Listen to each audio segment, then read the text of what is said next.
waraadka qofkii ku siiyaabeeyeen barkacay hurdada aaladin markii oo ku helo xanuuna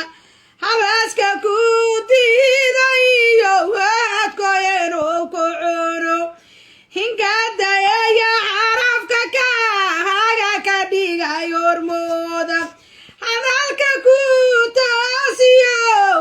ayan hagar ku jirina hadalka kaaga ka dhigay horseeda